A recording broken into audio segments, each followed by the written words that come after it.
আম্মু এটা নিয়ে আসলো কিসের জন্য? এই যে কয়েকদিন আগে সিম বিচি লাউ বিচি বুনছিলাম, তো সিম বিচি একটাও হয় নাই, সবগুলো হলো পচা গেছে।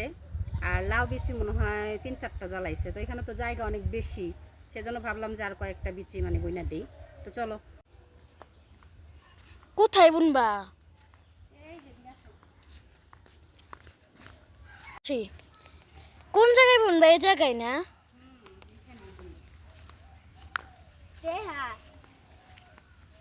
আটিতে তো কথা কইস না। এই যে একটা, এই যে আরেকটা, এই যে আরেকটা, 4টা করে বুনতেছে এক জায়গায়। 4টা করে দিলাম। পা দিয়ে পাড়া দেই। না না, পাড়া দিবা কিছু নেই, এমনিতেই হয়। সাথে add করো। কি সুন্দর পেঁপে গাছ, মরিচ গাছ। অনেক রকমের গাছ আছে এই জায়গায়।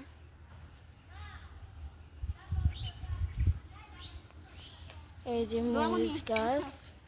চলছি এই জায়গায় এগুলো বুনবা? এখানে তোমার বাবা বোনার জন্য থাইল বানাইছিল, বৃষ্টিতে আবার হলো হয়ে গেছে। কিভাবে থাইল বানায়? এই যে এইভাবে প্রতিদিনই তো বৃষ্টি হয়,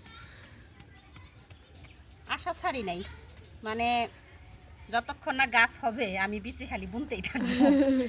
মানে এর আগে বিচি এলো। ওই জায়গায় তো সিম্বুচি কত করে বুনছো? হয় নাই তো? কোন গিলাই? ওই যে না হয় নাই তো, পয়সা গেছে বিচি। তো সুগে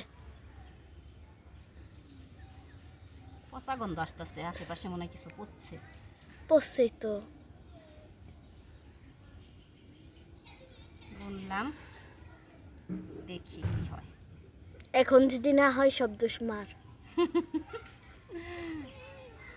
না, আল্লাহর নাম নিয়ে বুনছি, অবশ্যই হবে, কেন হবে না। আর আজকে আমি সন্ধ্যার সময় বাসায় যাম না।